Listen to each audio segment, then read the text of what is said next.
National conference तथा first international conference में उपस्थित सभी अतिथि एवं देश भर के सभी चिकित्सकों का मैं हृदय से स्वागत करती हूँ। काउंसिल ऑफ रिफ्लेक्सोलॉजिस्ट ने रिफ्लेक्सोलॉजी इस क्षेत्र में जन जागृति लाने के लिए इस सप्ताह का प्रारंभ 1999 में सितंबर माह के आखिरी सप्ताह में मनाने का संकल्प किया। इस पवित्र भारत भूमि पर इसके प्रथम प्रचार एवं प्रसार के लिए विगत 5 वर्ष पूर्व इंटरनेशनल रिफ्लेक्सोलॉजी जैन एसोसिएशन ने एक अभियान चलाया और निशुल्क सेवा तथा उपचार देश के अनेक संस्थाओं के माध्यम से किया जाने लगा। इसी कड़ी में वर्तमान 6ठे वर्ष में संपूर्ण भारत वर्ष में हजारों से ज्यादा थेरेपिस्ट इस अभियान में शामिल है। इंटरनेशनल जैन रिफ्लेक्सोलॉजी एसोसिएशन के साथ Indian institute of holistic science of Aurangabad, Bharatiya acupressure Yog Parishad Bihar Patna, international naturopathy organization Delhi, international Sujok association Jaipur, Bihar acupressure Yog college, all India association of reflexology Delhi, national institute of acupressure research training and treatment Chandigarh, scientific institute of alternative medicine and paramedical science council Delhi, heritage foundation Baroda, acupressure therapy foundation and research centre Solapur, यह सभी संस्थाएं शामिल हैं। इस सेवा सप्ताह का समापन नेशनल कॉन्फ्रेंस के रूप में किया जाता है, जिसमें पहली नेशनल कॉन्फ्रेंस औरंगाबाद, दूसरी नेशनल कॉन्फ्रेंस मुंबई, तीसरी नेशनल कॉन्फ्रेंस मुंबई, चौथी नेशनल कॉन्फ्रेंस सूरत और 5वीं नेशनल कॉन्फ्रेंस बैंगलोर में संपन्न हुई। और इसी कड़ी में इस सेवा सप्ताह की शुरुआत जोधपुर से और इसका समापन इंटरनेशनल कॉन्फ्रेंस के रूप में मुंबई में होने वाला था, लेकिन वर्तमान परिस्थिति में यह 6ठा नेशनल कॉन्फ्रेंस ऑनलाइन कार्यान्वित है। और यह गर्व की बात है कि लोकमत समूह के मुख्य संपादक आदरणीय श्री राजेंद्र बाबूजी दर्डा का मार्गदर्शन हमें सदैव मिलता आ रहा है। साथ ही इस अभियान को जन जन तक पहुंचाने में लोकमत ने मीडिया पार्टनर के रूप में महत्वपूर्ण भूमिका निभाई है। यह देश का 4थे नंबर का पेपर है। आज इस सफलतम समारोह में 6th नेशनल कॉन्फ्रेंस तथा फर्स्ट इंटरनेशनल कॉन्फ्रेंस मनाने हेतु हम सभी यहाँ ऑनलाइन उपस्थित है। मैं जैन रिफ्लेक्सोलॉजिस्ट शिल्पा जैन आप सभी का हार्दिक स्वागत करती हूँ। मैं जैन रिफ्लेक्सोलॉजी मंजू ठोले आप सभी का स्वागत करते हैं। कार्यक्रम को सफल बनाने के लिए हमारे सलाहकार प्रमुख डॉक्टर PBG लोहिया जी औरंगाबाद, आप Indian institute of holistic medicine के प्रेसिडेंट हो। डॉक्टर सिरिल एंटोनी श्रीलंका से, आप इंटरनेशनल काउंसिल ऑफ रिफ्लेक्सोलॉजी के डायरेक्टर तथा एजुकेशन कमेटी के चेयरपर्सन हो। मिस्टर अर्न फाली नॉर्वे से, आप इंटरनेशनल काउंसिल ऑफ रिफ्लेक्सोलॉजी के चेयरपर्सन हो। डॉक्टर इड्यूर्डो लुइस पोर्तुगल से, आप research committee reflexology in Europe nexus के प्रेसिडेंट हैं। डॉक्टर सर्वदेव प्रसाद गुप्ता पटना से, आप बिहार एक्यूप्रेशर के प्रेसिडेंट हो।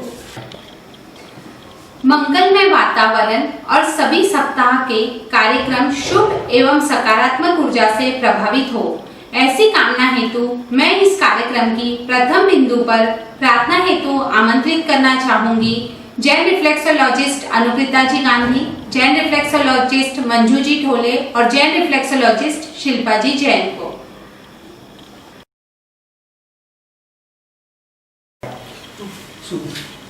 भावना दिन रात मेरी सब सुखी संसार हो, सत्य संयमशील का व्यवहार बारंबार हो, धर्म के विस्तार से संसार का उद्धार हो, पाप का परित्याग हो,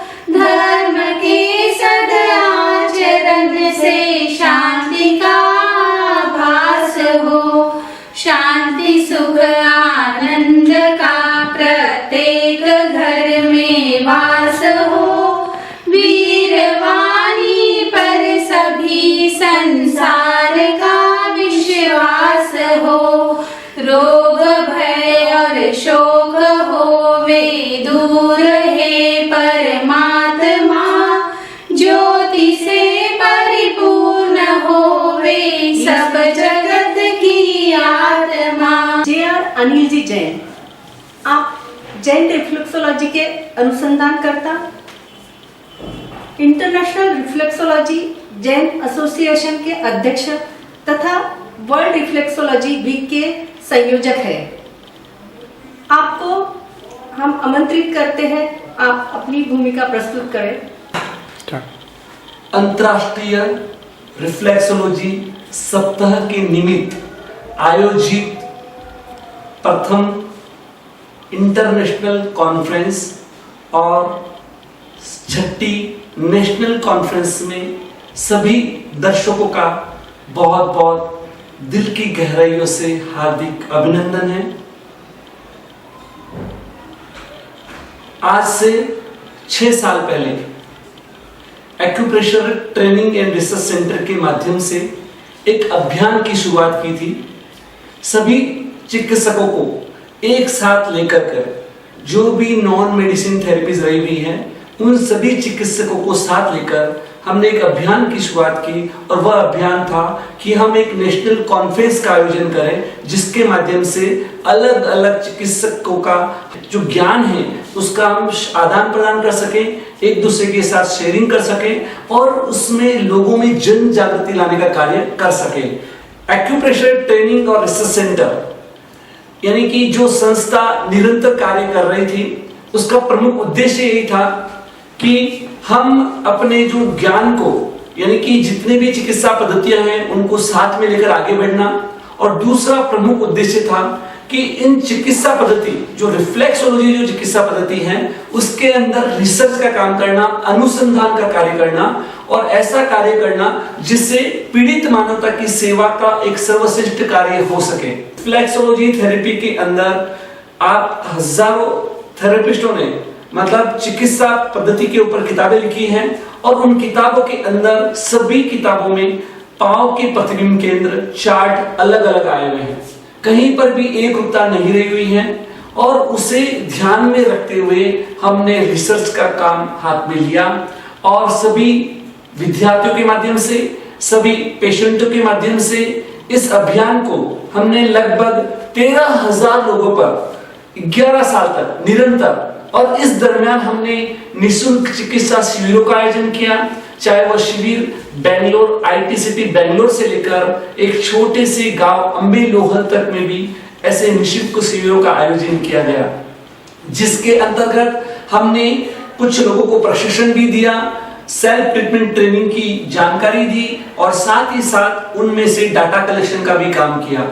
और निरंतर 11 सालों के बाद में हमने उसे एक नए रूप में, नई चिकित्सा पद्धति के रूप में, जैन रिफ्लेक्सोलॉजी के रूप में लोगों के सामने रखा। और वह चिकित्सा पद्धति केवल हम पॉइंटों के ऊपर ही सीमित नहीं रहे, बल्कि उसके बाद में उसके रिजल्ट, उसके परिणाम किस प्रकार से हमें फास्ट मिल सके उसके ऊपर काम किया गया। साथ ही साथ क्लिनिकल डाटा कलेक्शन, क्योंकि कोई भी मेडिकल फील्ड का कार्य हो, जब तक अगर हमें इंटरनेशनल लेवल पर कार्य करना होता है तो हमें डाटा कलेक्शन बहुत महत्वपूर्ण होता है, जिसके अंतर्गत 40,000 से ज्यादा लोगों का डाटा कलेक्शन हो चुका है।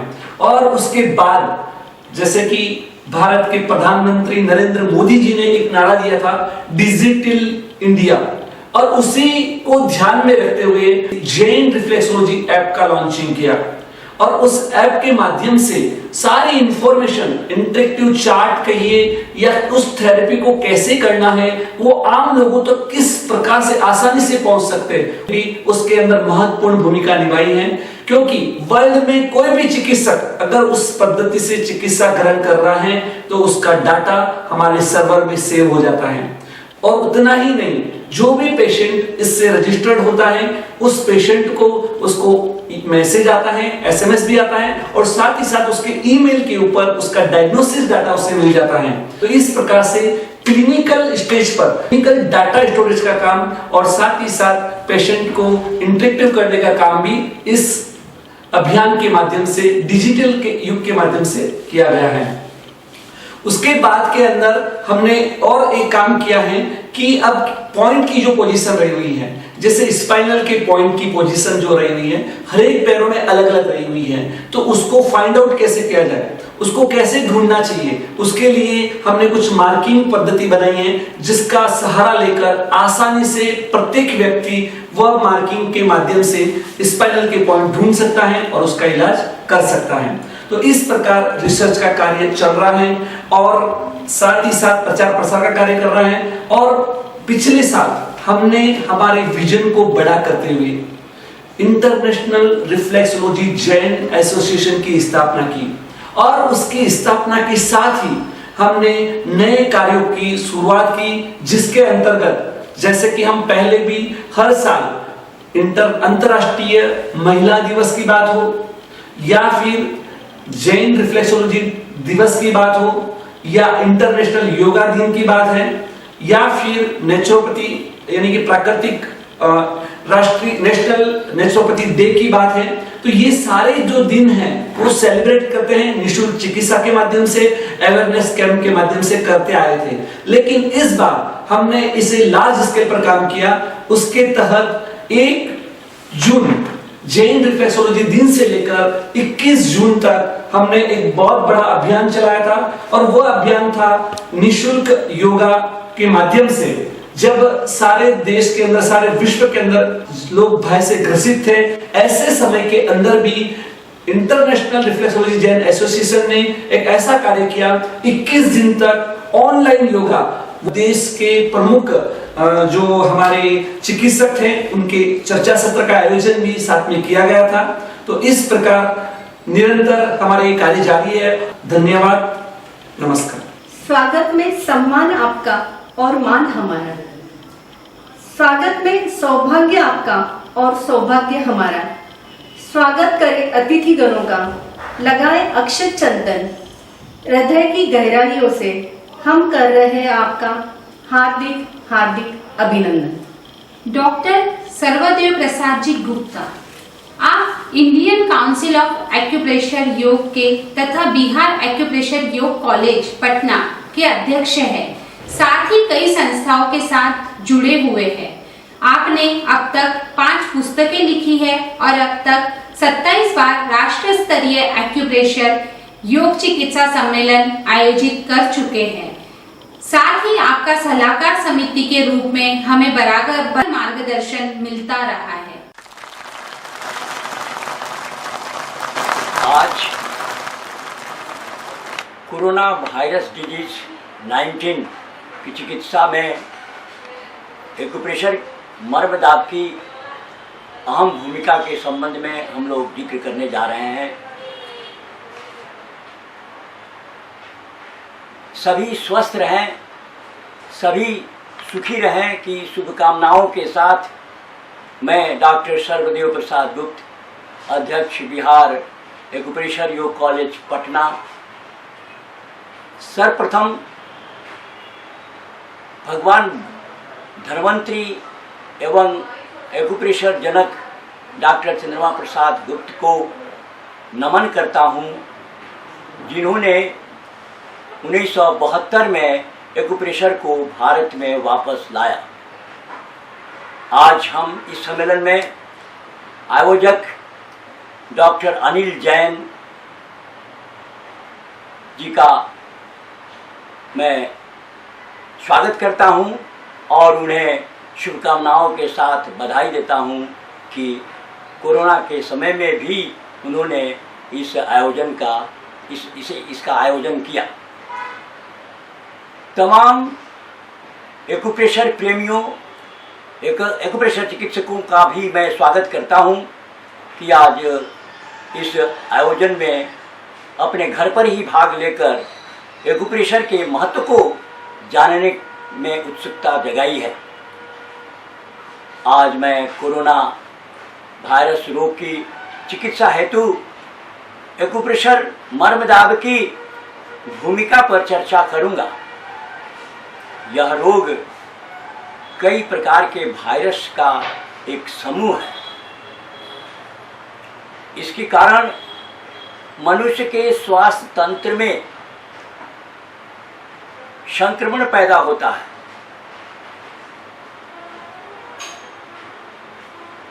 जो सर्दी जुकाम से लेकर गंभीर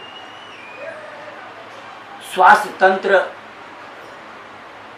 की बीमारी के चलते मृत्यु तक भी होता है। यह भयंकर महामारी के रूप में पूरे दुनिया में फैला हुआ है। इससे निजात पाने के लिए दुनिया के तमाम वैज्ञानिक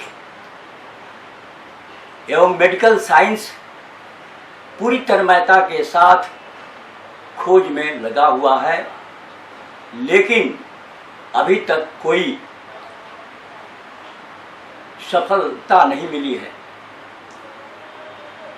अभी तक रोग लक्षणों के अनुसार डिहाइड्रेशन, ज्वर, खांसी, दमा, सांस लेने में तकलीफ होने आदि की चिकित्सा की जाती है ताकि शरीर में इम्यूनिटी बनी रहे और रोग से छुटकारा मिले। कोरोना वायरस से संक्रमित होने पर सूंघने की शक्ति, स्वाद की शक्ति में कमी आती है, उसकी क्षमता घटते जा रही है। कोरोना 19 के कारण ऐसा देखा गया है कि खून जमा हो रहा है, जिसे थ्रोम्बोसिस का भी शिकार होने लगता है आदमी, और जिसके कारण हृदय फेफड़ों में ऑक्सीजन की कमी हो जाती है, ऑक्सीजन नहीं मिलता है और सांस लेने में तकलीफ होने के चलते आज मनुष्य तेजी के साथ मौत हो जाती है। WHO के अनुसार मैं आपको एक आंकड़ा देने जा रहा हूं। संक्रमित होने पर 88% को बुखार होता है, 68% को खांसी होती है, 38% को थकान होता है, 18% को सांस लेने में तकलीफ होती है, 14% को शरीर में दर्द होता है, 11% को ठंड लगना और 4% को डायरिया का लक्षण पैदा होता है, डायरिया मिलता है। यह WHO ने यह अपने सिस्टम से इसको अभी तक ज्ञात किया है, प्राप्त किया है। कोरोना की पहचान करने के लिए इन लक्षणों पर गौर करना आवश्यक है। तेज बुखार, कफ, सूखी खांसी, सांस लेने की समस्या, डायरिया, बमन, सूंघने और स्वाद की क्षमता की कमी। अब इसमें एक्यूप्रेशर का महत्व बढ़ जाता है। बिहार एक्यूप्रेशर योग कॉलेज पटना इस लॉकडाउन में भी बहुत लोगों को सजेशन दिया और बहुतों का चिकित्सा किया, स्वस्थ व्यक्तियों का, ताकि भविष्य में उन्हें यह रोग नहीं हो, इस रोग से बचाव हो, जिसके लिए अनुभव प्राप्त किया। और उन बिंदुओं की चर्चा मैं करूंगा आज, कौन कौन बिंदुओं पर इस पीरियड में, इस अवधि में लोगों की चिकित्सा की गई। वैसे जिसको बुखार की सिम्टम दरबार में चेक करने पर आया, उसको मैंने टच नहीं किया, उसका इलाज नहीं किया, लेकिन ये महसूस किया हमने पहले के अनुभव के अनुसार 1972 से जो मैंने अनुभव प्राप्त किया है उसके अनुसार ये पाया है। और जो कोरोना से अफेक्टेड हैं उन लोगों के लिए भी जो बिहार योग कॉलेज को कांटेक्ट करके पूछा कि हॉस्पिटल में भर्ती हैं और ये चीज़ है, तो उनको बताया गया कि ये बिंदुएं हैं और उन बिंदुओं पर आप दबाव दें। मरीज के मरने की दर कमी होगी और सफलता मिली है। इस एक्यूप्रेशर चिकित्सक जो आज हम लोग उपस्थित ये सुन रहे हैं, इस सम्मेलन में भाग ले रहे हैं, सभी हम एक्यूप्रेशर चिकित्सक हैं। इसलिए मैं ये बताने जा रहा हूँ, सभी हम लोग जानते हैं कि इस ब्रह्मांड की संरचना 5 तत्वों से हुई है। अब मैं ये बता रहा हूँ, थोड़ा सा लाइट दे रहा हूँ कि कैसे काम करता है ये आपका एक्यूप्रेशर। तो 5 तत्वों से निर्मित ब्रह्मांड की एक हम इकाई है, ये हम सभी जानते हैं। और इसके संचालन के लिए एक शक्ति पूरे शरीर में प्रवाहित होती है, जिसे हम प्राण कहते हैं, वाइटल फोर्स कहते हैं, जीवनी ऊर्जा कहते हैं। इस जीवनी ऊर्जा का प्रवाह शरीर में एक निश्चित डायरेक्शन में होता है, एक निश्चित दिशा में होता है। ये भी हम जानते हैं कि इसके 2 पहलू हैं, एक धनात्मक बल और एक ऋणात्मक बल। यह भी हम जानते हैं कि धनात्मक बल ईश्वरीय बल है, ईश्वरीय जीवनी शक्ति, ईश्वरीय शक्ति है, और ऋणात्मक बल मनुष्य द्वारा उपार्जित होता है। और ऋणात्मक बल इस शरीर में रोज दिनचर्या के हिसाब से खर्च होता है और भोजन, पानी, वायु के रूप में प्राप्त सब्सटेंस से एनर्जी बनता है और उसकी पूर्ति होती है। और दोनों का सामंजस्य रहेगा तो शरीर स्वस्थ रहेगा। जैसे ही दोनों के सामंजस्य में गड़बड़ी आएगी, कम असंतुलन होगा, तो मनुष्य बीमार पड़ता है, उसकी वाइटलिटी, इम्यूनिटी पावर कमजोर हो जाती है। और यह कोई वायरस, कोई डिजीज जल्दी ही अफेक्ट कर देता है उस व्यक्ति को। इसलिए हमारे लिए ये एकदम भोजन पर डिपेंड करना होगा कि शाकाहारी भोजन का इस्तेमाल करें, शाकाहारी भोजन ही लें और पौष्टिक लें तथा और संतुलित लें, तो हमारे शरीर की इम्यूनिटी बढ़ेगी। लेकिन वह शरीर में कितना लगता है, शरीर के बायोलॉजी को, शरीर के फंक्शन को नियमित करने के लिए एक्यूप्रेशर बिंदु उसमें बहुत बड़ा सहायक बनता है। इसलिए मैं आप लोगों को बताऊंगा कि कौन कौन सा बिंदु इसमें उपयुक्त है।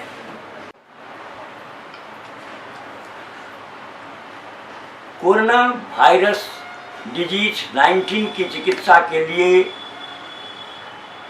कुछ प्रमुख एक्यूप्रेशर बिंदुएं हैं, जैसे LI4, LI11, GB21, SP6, ST36, CV6, CV14, LU9, K1, H7, H9, extra 1। शरीर में इम्यूनिटी को बढ़ाते हुए पूर्व में कहे हुए लक्षणों के सफल इलाज के लिए बहुत ही उपयोगी है ये बिंदु है। थ्रोम्बोसिस को नियंत्रित करेगा, सूंघने और स्वाद की क्षमता को जो कम हो गया है, कमी है, उसको इन्हांस करेगा, उसको बढ़ावेगा। साथ ही अनुरोध ये भी है कि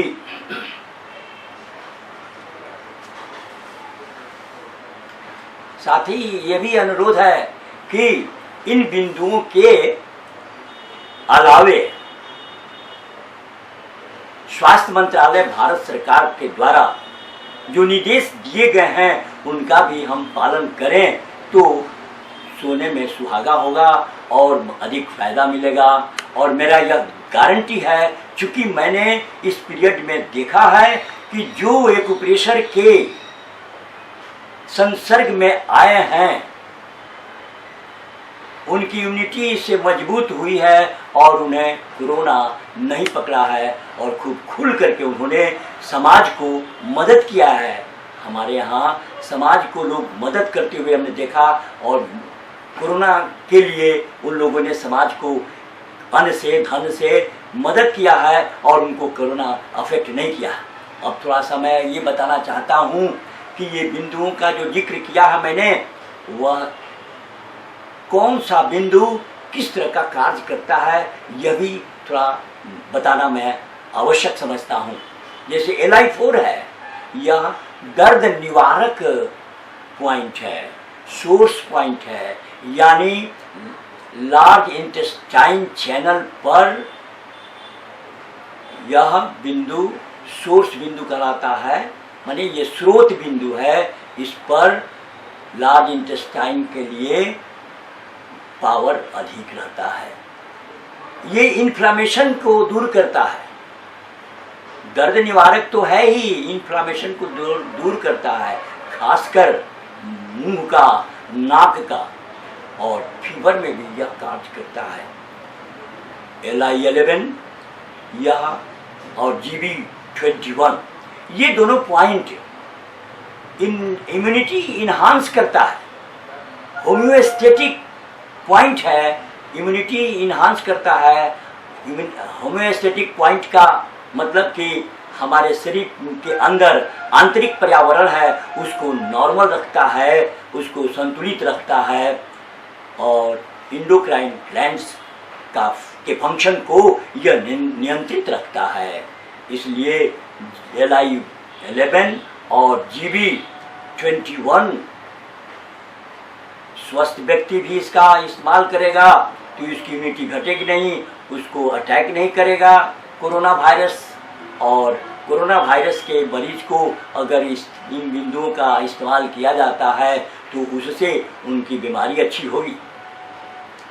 ST36 यह गैस्ट्रोइंटेस्टिनल टॉनिक है, यानी गैस्ट्रोइंटेस्टिनल से संबंधित कोई भी रोग है उसमें यह काम करता है। जनरल वीकनेस को दूर करता है, डायरिया, वॉमिटिंग और कॉलिक पेन को ठीक करता है। इसलिए ST36 बहुत ही प्रमुख इफेक्टिव बिंदु है, इसका इस्तेमाल जरूर करना चाहिए। SP6 जो ऐसा बिंदु है कि इस पर लीवर, किडनी और स्प्लीन तीनों चैनल आकर मिलता है, अर्थात यह बिंदु अकेले 3 अंगों पर अच्छा कार्य करता है, यानी 3 अंगों को ये नियंत्रण में रखता है। आप CV6 है जिसे हम पूल ऑफ एनर्जी कहते हैं, एनर्जी का पूल है वो, जो मेंटल डिप्रेशन को कंट्रोल करता है। आजकल कोरोना के चलते, लॉकडाउन के चलते, घर में रहने के चलते मेंटली लोग डिप्रेस होते जा रहे हैं, डिप्रेस हो गए हैं। मुझे तो इसका मरीज बहुत मिला। डेबिलिटी आती है, फैटिग, थकावट हो जाती है, कमजोरी आती है, उसमें यह CV6 बहुत ही अच्छा काम किया है। यह मेरा व्यक्तिगत अनुभव है, देखा है मैंने। CV14 यह अलार्म पॉइंट ऑफ हार्ट है, यानी हृदय का चेतावनी बिंदु है। यह आपको चेतावनी देता है कि हार्ट में कुछ होने वाला है। तो इस बिंदु को अगर देंगे, पॉइंट पर दबाव देंगे, तो हार्ट आपका संतुलित रहेगा और हार्ट अफेक्टेड नहीं होगा। इसलिए ये जरूरी इस बिंदुओं को स्वस्थ व्यक्ति को भी करना चाहिए, और जो बीमार हैं उनको तो अवश्य इस बिंदु पर दबाव जनक दे करके इलाज करना चाहिए। किसी तरह का कार्डियक डिस्टर्बेंस नहीं होता है, क्योंकि यह किसी तरह के कार्डियक डिस्टर्बेंस को नियंत्रित करता है, कंट्रोल करता है। अब आगे मैं LU9 जो लंग्स चैनल पर 9 नंबर की बिंदु है, इसके संबंध में बता रहा हूँ कि ये ब्लड वेसल वाल्व को इन्फ्लुएंस करता है। ये ब्लड वेसल वाल्व को इन्फ्लुएंस करता है, प्रभावित करता है, सोर्स पॉइंट है, रेस्पिरेटरी सिस्टम को कंट्रोल करता है, नियंत्रण में रखता है, और आर्टेरियोस्क्लेरोसिस को भी कंट्रोल करता है, आर्टेरियोस्क्लेरोसिस होने नहीं देता है। यह बहुत ही इंपॉर्टेंट पॉइंट है। आप देखेंगे H7 जनरली ये पाया गया है कि लॉकडाउन के अंदर घर में रहते रहते लोग परेशान हो जाते हैं, लोगों को नींद नहीं आती है, लेट आवर तक सोते हैं, लेट तक जगते हैं, ये आदत प्राय लोगों की बन गई है और इसका मुख्य कारण है कि लॉकडाउन। और लॉकडाउन खत्म होने के बाद भी मैं पा रहा हूँ, देख रहा हूँ कि ये निद्रा की कमी हो गई है। लोग रात तक, देर रात तक जगते हैं और देर सुबह तक सोते हैं। इसलिए यह इंसोम्निया के लिए बहुत ही उत्तम बिंदु है H7 और पाल्पिटेशन को कंट्रोल करता है। ये देखा गया है कि इंसोम्निया होने के बाद अगर उसमें ज़बरदस्ती रात तक जगे रहे और सुबह में ज़बरदस्ती सवेरे उठते हैं तो उसमें थोड़ा सा हार्ट पर दबाव पड़ता है, उसको भी ये कंट्रोल रखता है। H9 हार्ट चैनल पर 9 नंबर की बिंदु बहुत ही इंपॉर्टेंट है। सभी तरह की इमरजेंसी में काम करता है, किसी तरह का इमरजेंसी हो उसमें काम करता है। वाइटल फोर्स, जो वाइटल एनर्जी शरीर में प्रवाहित होता है, उसकी कमी होगी तो उसको ये नियंत्रण में रखता है और उसको स्टिमुलेट करता है। Stagnation of blood in heart, हृदय में खून का स्टेगनेशन होना, ये आजकल देखा गया है, उसको भी ये कंट्रोल करेगा। डिरेंजमेंट ऑफ माइंड, और इस सब चलते सोच विचार करने से, ज़्यादा चिंतित रहने से, ज़्यादा सोचने से डिरेंजमेंट ऑफ माइंड होता है, उसको भी ये कंट्रोल करता है। और खून जमने की जो बात होती है, जिससे थ्रोम्बोसिस होता है, उसको भी ये कंट्रोल करता है। इसलिए ये H9 बहुत ही इंपॉर्टेंट बिंदु है एक्यूप्रेशर में। K1 किडनी चैनल पर 1 नंबर या जिगवेल पॉइंट है और रिससाइटेशन का काम करता है। यह रिससाइटेशन की स्थिति में, रिससाइटेशन का वर्क मतलब कि स्थिति गंभीर है, कंट्रोल से बाहर हो रहा है, तो उसमें इस बिंदु को देने से वह आदमी, उस व्यक्ति को बचाया जा सकता है मरने से। इसलिए यह रिससाइटेशन को कंट्रोल करने में बहुत ही मशहूर है, इम्पोर्टेंट है यह बिंदु। अचानक फेंट कर जाता है आदमी, कोमा में चला जाता है, उसको भी ये कंट्रोल करता है। जीभी गवर्निंग वेसल चैनल पर 4थे नंबर का बिंदु, इन केस ऑफ